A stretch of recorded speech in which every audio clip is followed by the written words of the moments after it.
2 nights ago, Donald Trump and I had our first debate.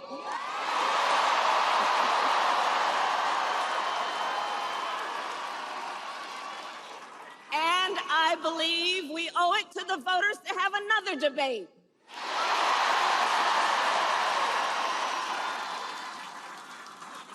Because this election and what is at stake could not be more important. On Tuesday night, I talked about issues that I know matter to families across America, like bringing down the cost of living, investing in America's small businesses, protecting reproductive freedom, and keeping our nation safe and secure. But that's not what we heard from Donald Trump.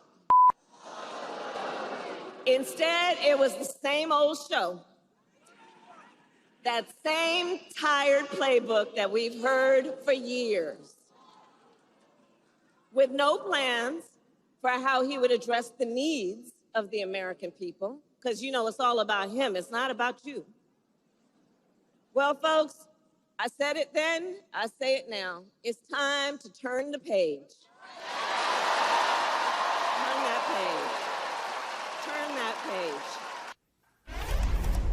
That was Vice President Kamala Harris in Charlotte, North Carolina. It wrapped up about 30 minutes ago, saying this, quote, "We owe it to the voters to have another debate."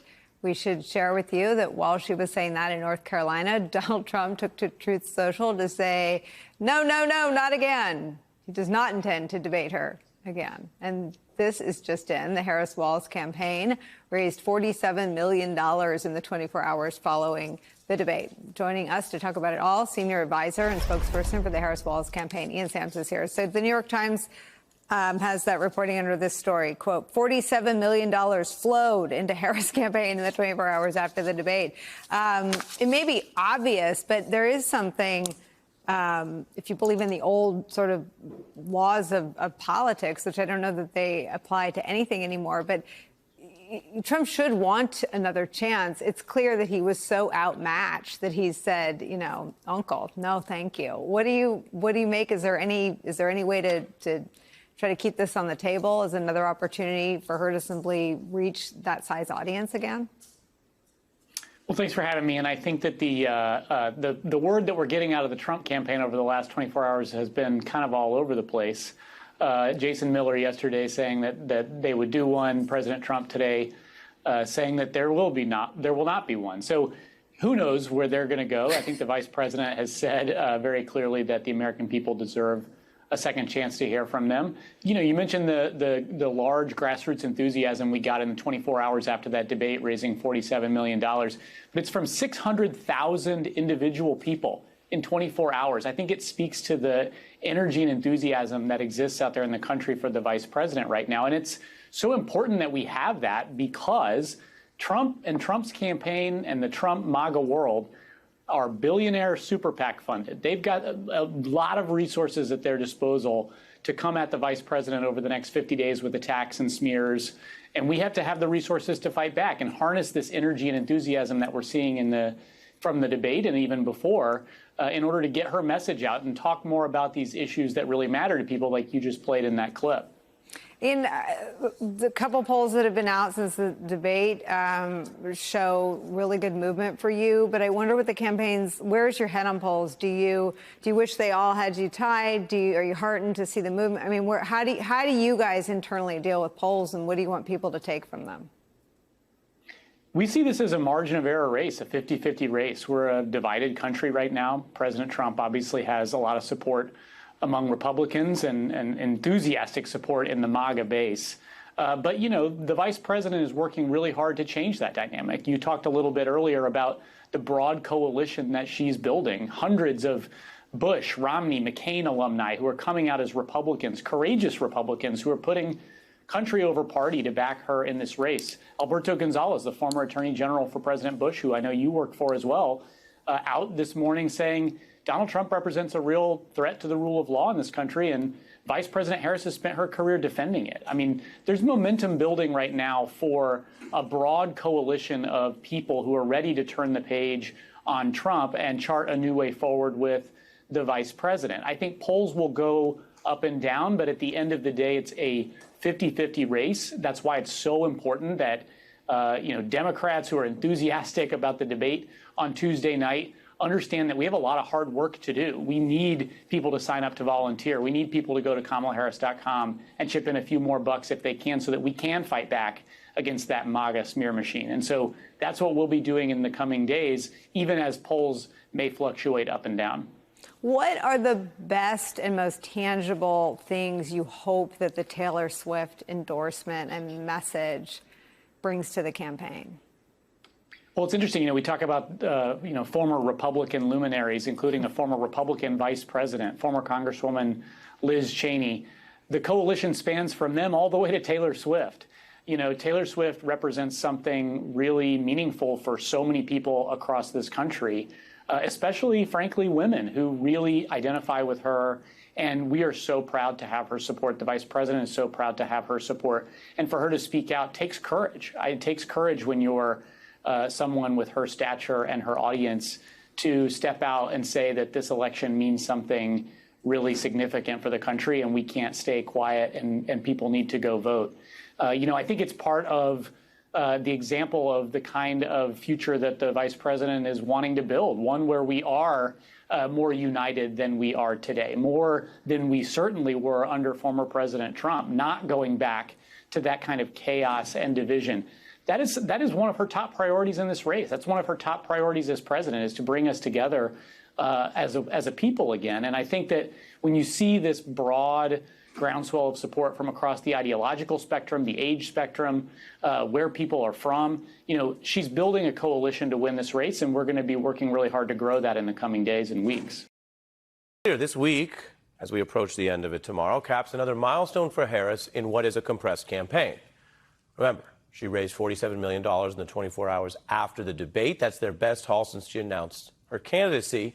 And this has become something of a pattern. It is worth recalling that initially, Harris was facing doubters before she entered the race, including a D.C. press corps that had spent a lot of time over 3 years panning her work as VP. She initially quieted them with the strong start to the campaign.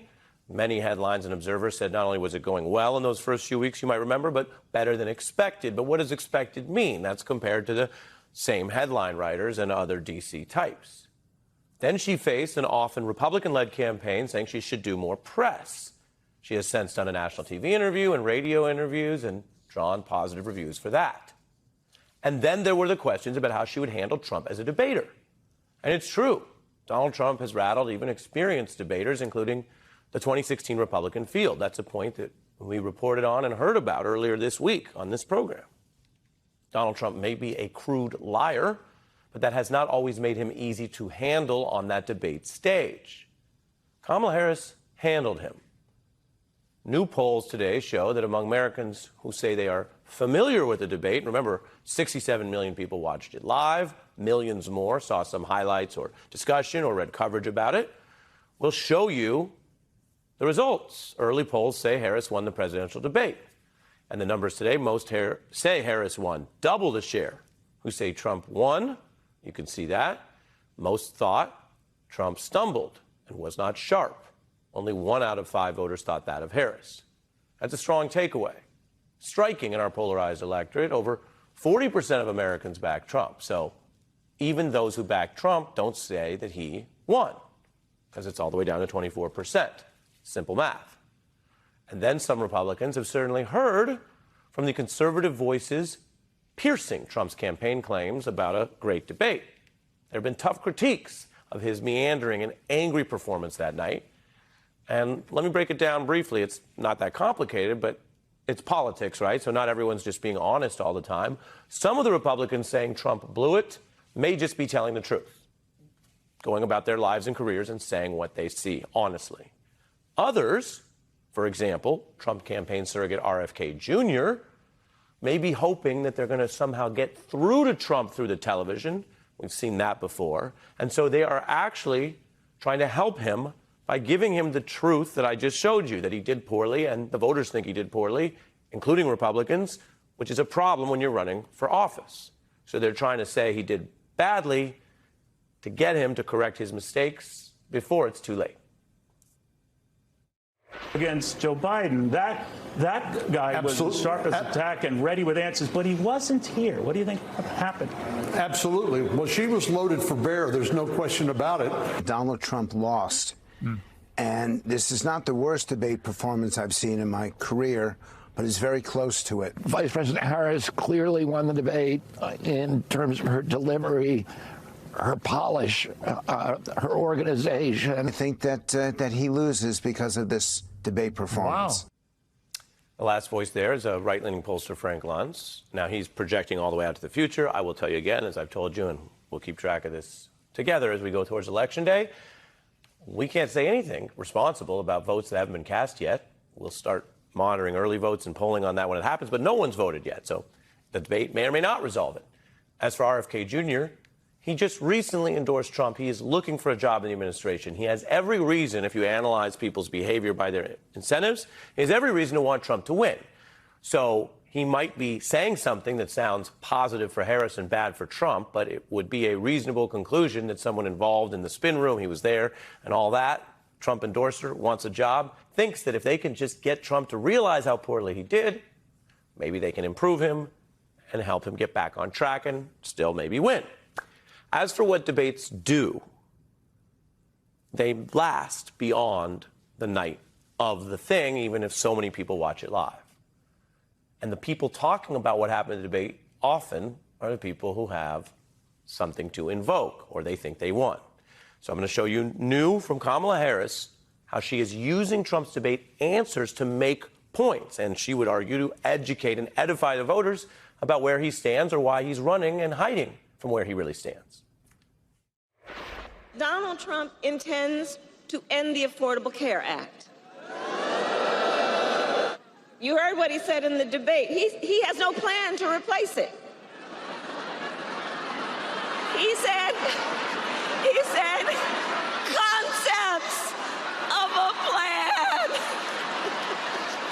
Oh, you all watched the debate. Concepts. No actual plan, concepts. Donald Trump refused to say that he would veto a national abortion ban. You remember that? He refused to answer that question. Refused to answer that question. Well, I'm going to tell you, when Congress passes a bill to restore reproductive freedom, as President of the United States, I will proudly sign it into law. All who worked with him every day in the White House, sat with him in the Oval Office, have warned America Donald Trump is not fit to be President of the United States and should never again occupy our nation's highest office. Do we believe in freedom? Do we believe in opportunity? Do we believe in the promise of America? And are we ready to fight for it?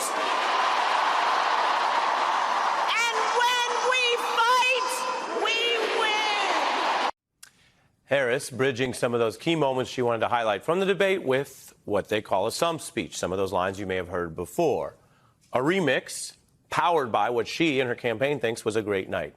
After the Charlotte rally, Harris is in Greensboro for another rally later tonight, Trump in Arizona, speaking at a music hall that's got about a 2,000 capacity. Harris, though, is in a Coliseum with a 10,000 capacity, so if she fills it up at all, she will be far more than tripling his crowd. A contrast Democrats have been pushing, including a mobile billboard that's actually going to circle Trump's rally today, all about this. Of course, they also had that ad this week with the same theme, citing Obama's DNC speech. Oh, she had a big crowd. Oh, the crowd. This weird obsession with crowd sizes. It just goes on and on and on. On and on. Both campaigns also looking at the swing states. Harris will go to PA tomorrow, Trump to Nevada. And there's the mood music. The U.S. is facing all kinds of problems, from the economy to uncertainty abroad and wars raging. That's one reason that, remember, Biden and Harris have both faced headwinds. There are plenty of real reasons that have nothing to do with politicians, but actual real world and economic realities that have people concerned in America. But there's also some signs of a turning. Take a look at Rupert Murdoch's Wall Street Journal today, which is both the most important financial publication in America and a leader of conservative thought. I'm going to show you today's front page, and it's blaring headlines that are rattling the Trump campaign. Inflation slowing to a 3-year low. Those are improving numbers. And then right next to it, boom, Trump's debate missteps have GOP fretting. This is what Wall Street and many leading conservatives are waking up to this morning. This is the music. Inside the paper, an op-ed from Republican Karl Rove hitting Trump's catastrophic debate performance. The Bush mastermind knows debates well, and he likens Trump's obviously poor performance, this is his comparison, to a pig, which cannot be prettied up. There's no putting lipstick on this pig, Rove writes. Trump was crushed by a woman he previously dismissed as, quote, dumb as a rock. Which raises the question, get ready for the burn in the Journal, what does that make him?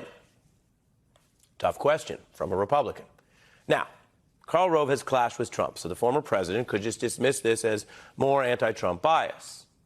But let's be clear. Remember what I mentioned earlier. The Harris campaign would love that if Trump continues to dismiss even Republicans trying to warn him that he's doing poorly, or his own supporters like RFK Jr. Ignoring facts and sound advice and traditional, solid debate prep is what helped Trump get into this mess this week. In fact, political reporter John Heilman was noting today on MSNBC that Trump's top 2 campaign officials could lose their jobs just for leveling with him over a poor debate.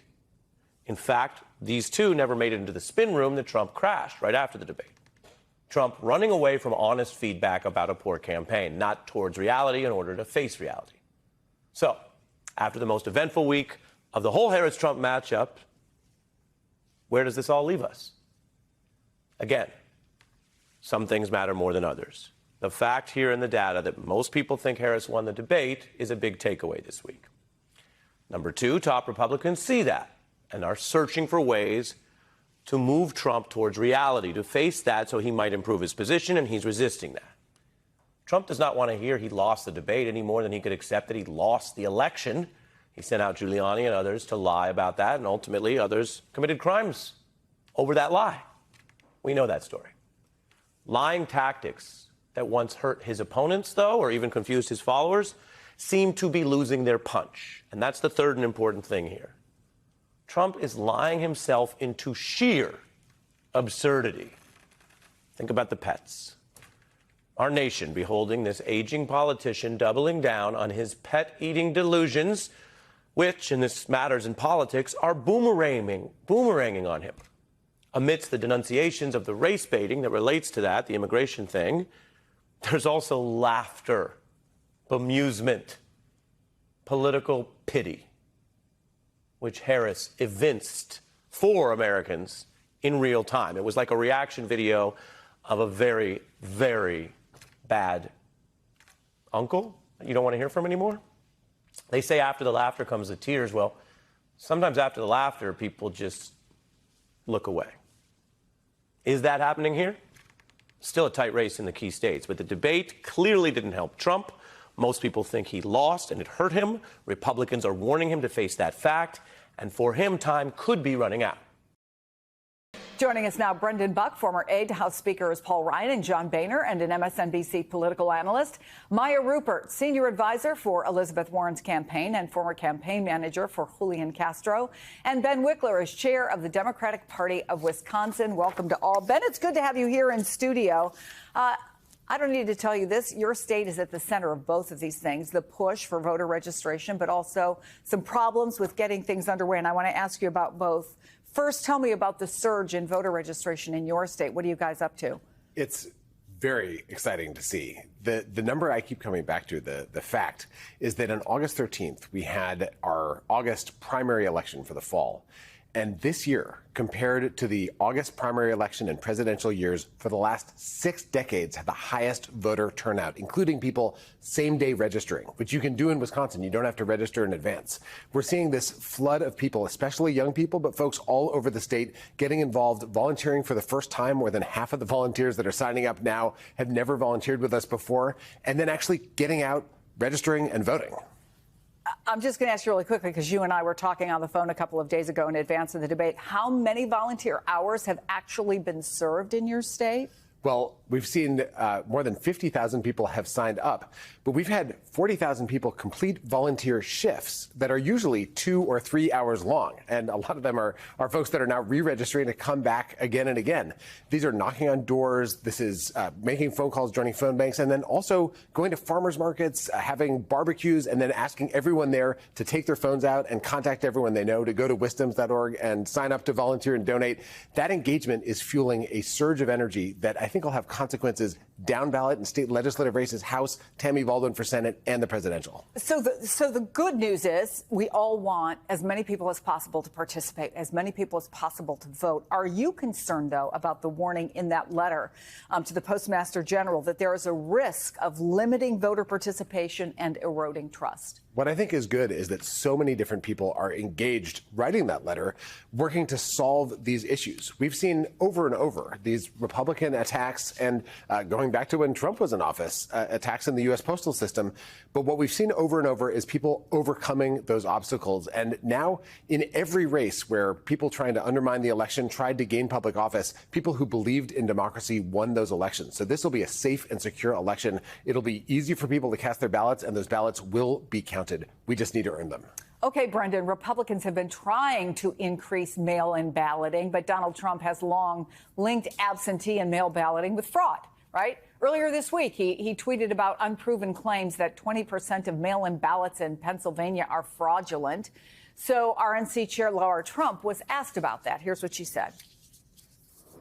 Donald Trump wants every voter, no matter if you're voting Republican, Democrat, or third-party candidate, to feel comfortable that you can vote. 20% of them are fraudulent. He's specifically referencing information from the 2020 election. What we're talking about right now is making sure that every vote matters and every vote counts. And I've worked very hard. What information do we have? What evidence is there that 20% of the mail-in ballots in Pennsylvania in 2020 were fraudulent? I didn't see that report, so I'd have to go back and look at it. So I can't directly speak to that.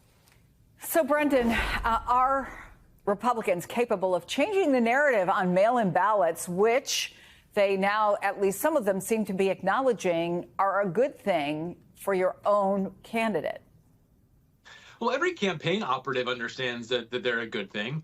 I remember the very first House race I worked on many years ago. It was one of the first things I learned, that you chase mail-in ballots, because then you bank those votes and you don't have to worry about turning them out. Look, Donald Trump has done and said a lot of self-destructive things over the years, but this is near the top of the list. Telling your voters not to use mail-in votes is costing, without a question, costing you votes on election day.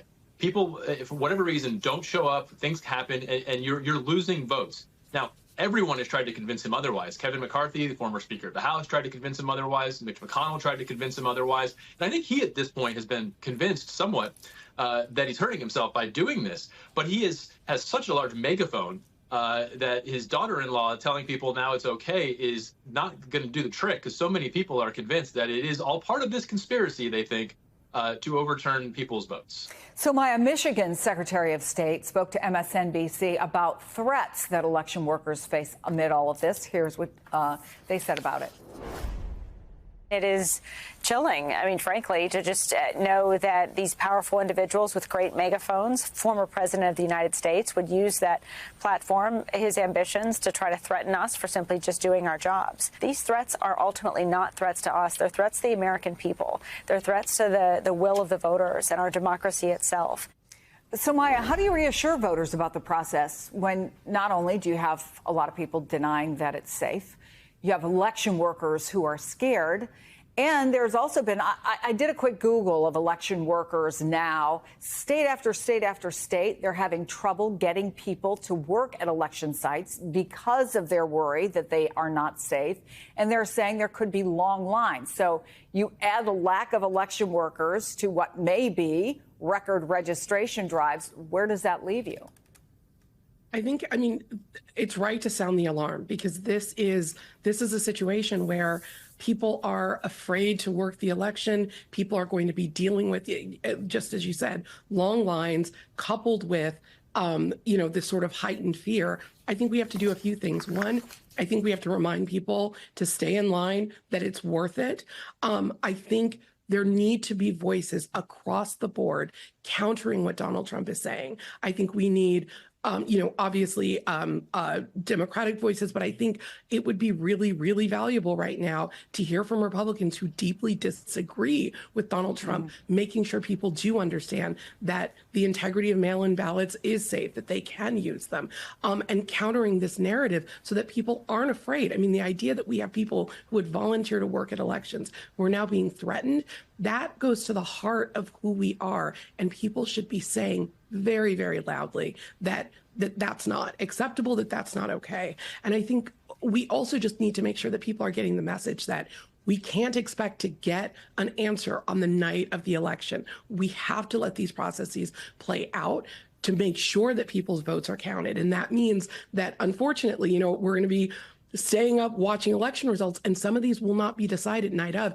and we just need to prepare people for that, because otherwise you get in this situation where people are demanding something that cannot be given to them immediately, and we need to make sure that every vote gets counted. So, Brendan, Democrats have an advantage, a new one. The name is Taylor Swift, helping them drive up voter registration. So we just got a new number, right? She posted, linking to vote.gov, 406,000, one shy of 406,000 people visited during the 24-hour period that it was live. We should note we don't know how many of them actually registered or what states they're in. That was my first question. Are they in battleground states? But how do Republicans even answer that kind of engagement?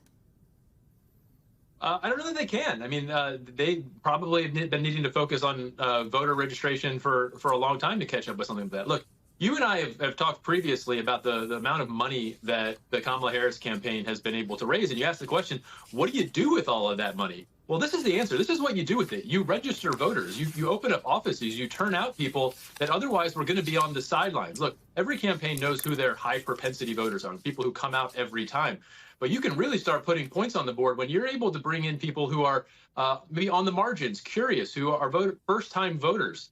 We never know what the real electorate is going to be, but when you are able to shape what that electorate is going to be, that's what an effective campaign can do. And clearly that's what they have going on right here. And I think Taylor Swift in the mix certainly helps. So, Ben, there is a new Marquette Law School poll of Wisconsin only. It shows enthusiasm has increased among Democrats. 72% say they are very enthusiastic. That obviously, as the head of the party there, is something you like to see. Enthusiasm is one thing. We talk about this all the time. Actually getting people to the polls is the other thing. Do you have the money? What's your relationship with the campaign? Do the other candidates you were talking about have that kind of influx? And is everybody sharing the infrastructure? Tell us what's going on. We all know how important Wisconsin is. So we have this extraordinary coordinated campaign operation. We have, at this point, more than 200 coordinated campaign staff that work to turn out voters, persuade voters for every Democrat on the ballot. And at the same time, we're seeing a flood of dark money now running ads attacking Democrats in the state legislature. We definitely need more resources, and we can put them to use. What's exciting is that, sometimes you're calling people, you're knocking on doors, and people just don't want to engage. Now they want to engage. Really? The impact of this work is up now because there's so much interest, so much curiosity. Taylor Swift absolutely helps. But I'm curious about this because I have spent, I can't tell you how many cycles going door to door with Republicans, Democrats, special interest groups. And I would say the number of people who actually want to talk, it's a low volume number. Not everybody, not everyone wants to talk, but more people do, markedly more people. I was just meeting with Greta Neubauer, the leader of our state assembly Democratic caucus. Candidates are out in force across Wisconsin. We have 97 out of the 99 assembly districts. There are Democrats running. Republicans have 84. And when the candidates talk to people, they are sharing their concerns about costs, and they want people who will stand up to special interests and bring costs down, and about freedom, about abortion and reproductive freedom. What we know is that when we can communicate with these voters about these issues, we can move the needle. And now it's a dead heat to be able to do it. This, Wisconsin's Wisconsin, 4 of the last 6 presidential races have come down to less than 1 percentage point. But because of all these new folks, we have a chance not just to win the presidential and tip the Electoral College towards Harrison Walz, but also to reelect Tammy Baldwin, flip 2 House seats for Rebecca Cook in the 1st and Peter Barco in the 3rd, and win the state assembly majority and break the Republican state Senate supermajority. That's a lot of power in the hands of voters. So for anyone who cares about any issue, it's go time. And our message is, don't just vote, bring your friends to the polling place. Trump debate performance frustrates Republicans. That is a headline from the Wall Street Journal following his debate on Tuesday with Vice President Kamala Harris. The Journal states GOP lawmakers and others fretted that Trump had missed chances to challenge Harris on her record and instead let his own controversies become the bigger story as Harris's needling got under his skin. Republican Senator Lindsey Graham of South Carolina, of course, a staunch ally of Donald Trump, called the debate a missed opportunity. And Republican Senator Kevin Cramer of North Dakota said, quote, he treated it like a mini rally in a lot of respects.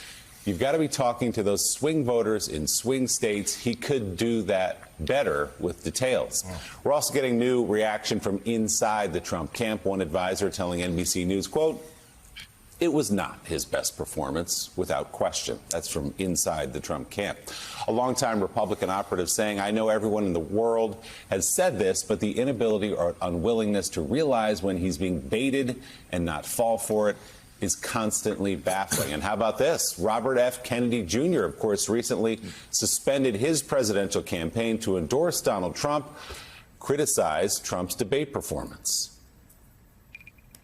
Vice President Harris clearly won the debate in terms of her delivery, her polish, her organization, and her preparation. I think on substance, President Trump wins in terms of his governance, but he didn't tell that story. This is from a guy, John, with an affinity for eating animals that he hits on the side of the road. So that's tough criticism. That issue, like a bike had decimated it, The issue really resonating there with Robert Kennedy Jr., for sure. But there has been widespread consternation from both inside the Trump camp and other Republicans who saw that claimed that Trump was prepared, that he was going to go in there and really hammer home the economy and immigration. And he did try a couple of times to shoehorn immigration answers into questions, but then he was derailed by talking like eating dogs and eating cats in Ohio, to the point yesterday where the city manager of that town in Springfield, Ohio, had to come out and hold a news conference. A man named Brian Heck, who I'm sure 2 weeks ago did not have this on his bingo card for what the rest of his life would carry him, had to have a news conference and say that didn't happen. And then the Republican governor of that state, Governor DeWine, also said, that's not true. That's not happening here. It has not dissuaded Trump, however, who continues to push it yesterday, as well as suggesting that the FEC take away ABC's broadcast license because of perceived bias in that debate.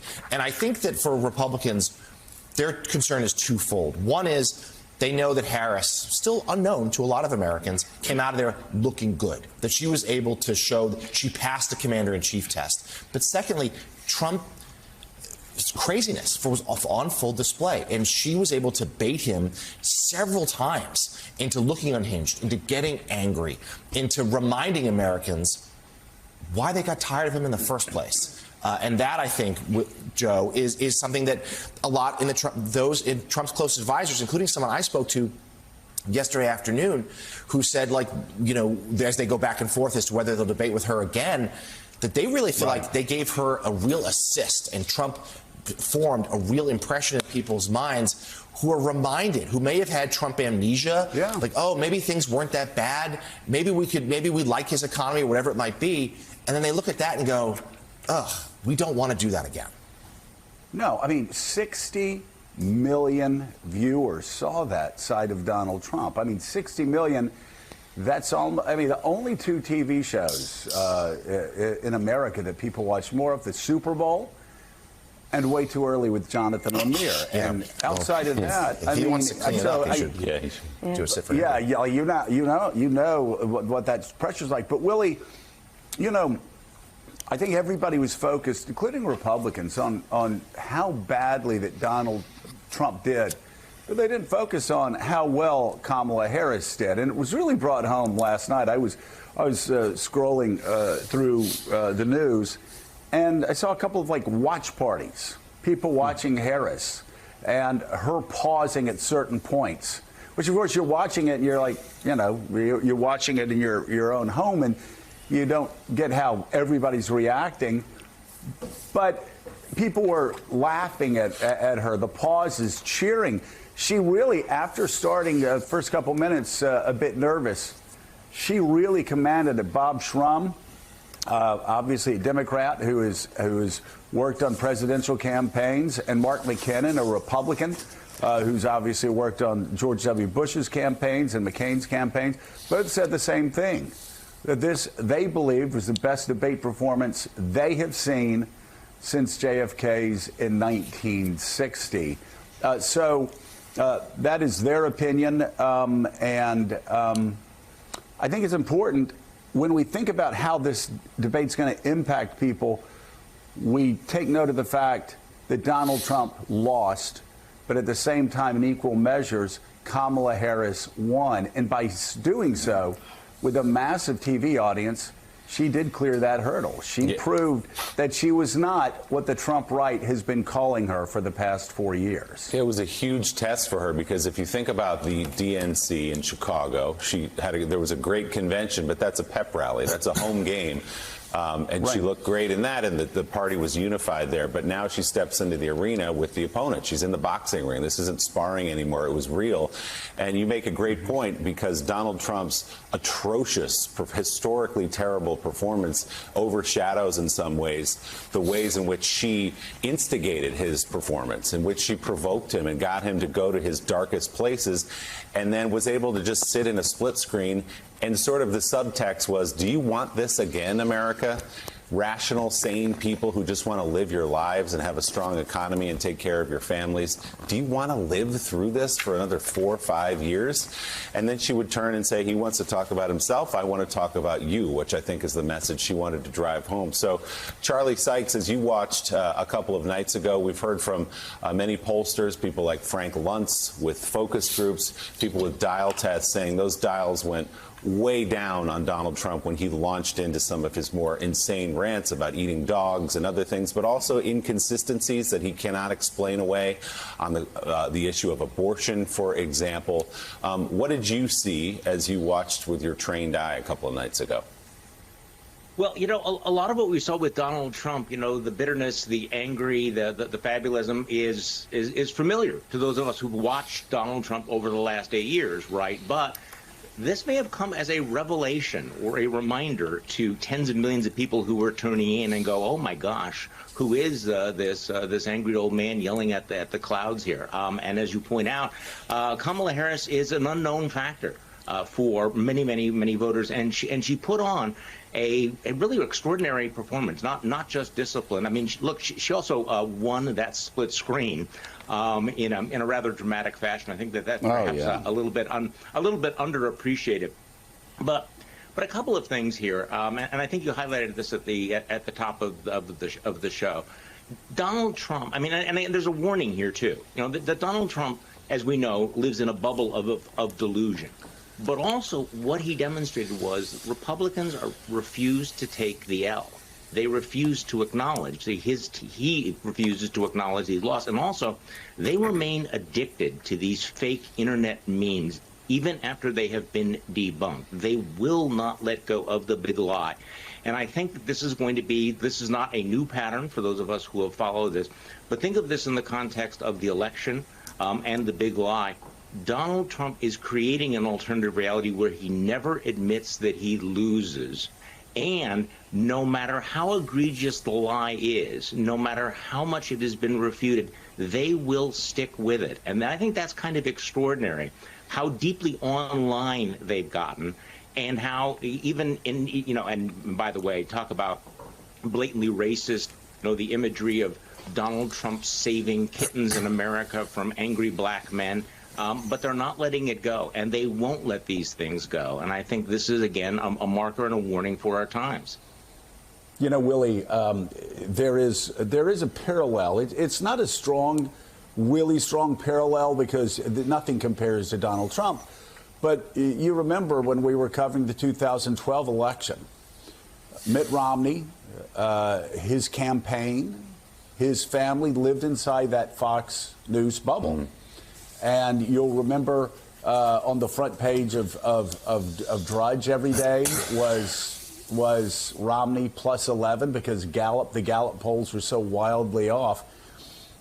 And you'll remember that night. And I'm just that this bubble that they live in, where people are going, oh my God, they're saying this bubble leads to disaster most times. And you'll remember that night, Mitt Romney and Ann Romney, two people I love,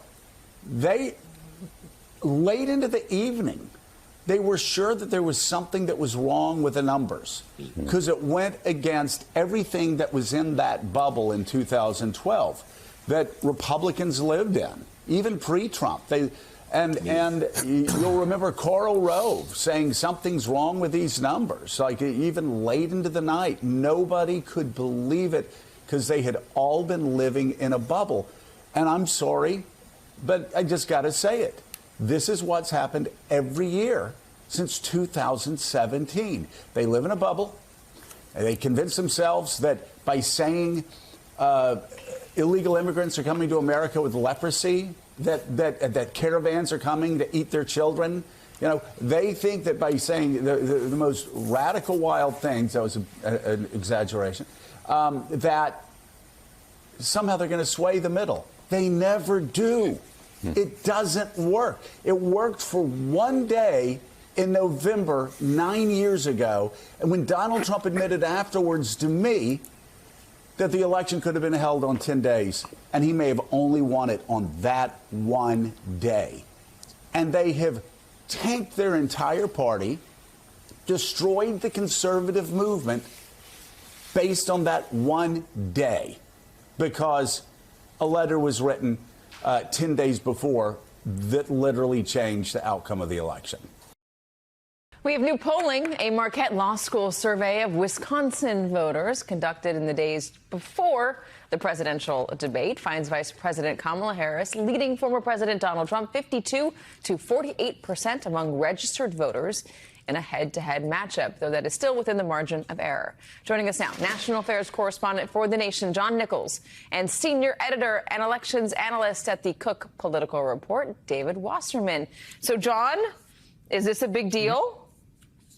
Yeah, it's a big deal. When you get over 50% in Wisconsin, that always counts for something. And I'll tell you why. Of the last 6 presidential elections in Wisconsin, 4 have been decided by under 25,000 votes. So Wisconsin is always close. That's something that everybody understands.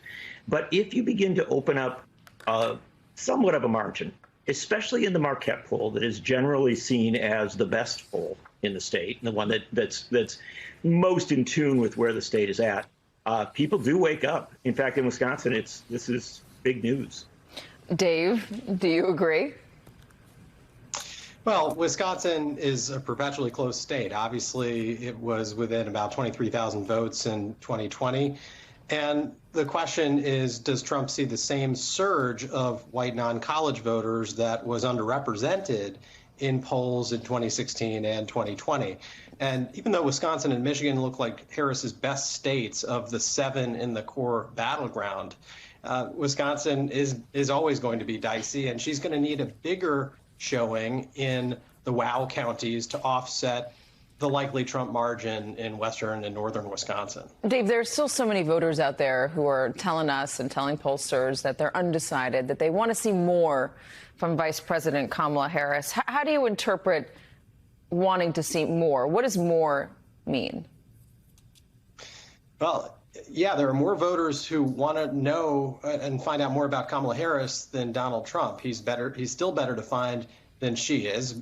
Nielsen says about 67 million people tuned in to the debate, which is still less than half of the likely electorate we're going to see this fall. And what we know about the roughly 7% who remain undecided, they skew younger, a little bit more diverse, and a little bit more female than the electorate as a whole. That should suggest upside for Kamala Harris, but we also know that they overwhelmingly disapprove of the current administration's handling of the economy. They dislike Trump personally, but they believe that he did a better job managing the economy than she did. In our last late August poll, she was only down 6 when it came to who would do a better job of reining in inflation. I'm very curious after this debate what the numbers are going to show as far as whether she's closed the gap on that question. You're nodding your head, John. Yeah, look, I mean, we're early in this campaign. The debate was really the start of the fall campaign. There's simply no question that in late July and August, what Kamala Harris did was clean up the mess, right? To get the Democrats back to a point where they were competitive in the battleground states, maybe even a little ahead in some, and also to stop the erosion of support in some states that weren't even considered battlegrounds. Harris has done that. So she is now in a very competitive position. We'll see the play out of the debate. She may be in an even more competitive position. But what we're starting to see, and what we see in this Wisconsin poll by Marquette, again, the law school there, which does very, very good polling of Wisconsin, is real movement. And this isn't just movement from where Biden is at. This is movement from where Harris was at. If she continues this, then, yeah, her position in Wisconsin is going to be a strong one. Yeah, I know. Now, we can't guarantee that will happen. That's what we have to see over the coming weeks. Yeah, I know Dave said that 67 million is half the electorate. Yeah, but it's still quite a few people who got a chance to see her, the most viewership in at least 16 years, according to ABC News. And that was when the number was like 57.5 million. Who knows what the number is in terms of historic viewership at 67 million. I don't have that off the top of my head. Dave, when you're looking at the numbers that we've seen so far, and again, we're going to wait till after the debate because things could change. Do you see any movement in other states that you think is significant? Well, we've already seen dramatic improvement for Harris versus Biden in 2 states in particular. That's Nevada and North Carolina. Georgia would be a close third. I think it speaks to the fact she's doing dramatically better with Hispanic voters, although she's still not to 2020 levels of Biden-Harris support. And that has shifted the dial a bit in Nevada. She's also energized black voters who are 20% of the electorate in North Carolina. And I do think the governor's race in North Carolina, which is going really badly for Republicans. The Democrat Josh Stein there has opened up a lead by airing a lot of ads featuring Republican Mark Robinson in his own very exotic words on women and abortion. That may be having some brand impact on the Republican Party writ large, and the race is within a point or two there. So I still think the closest states that have consistently been tied in the last month are Georgia and Pennsylvania, and they're also some of the biggest electoral prizes.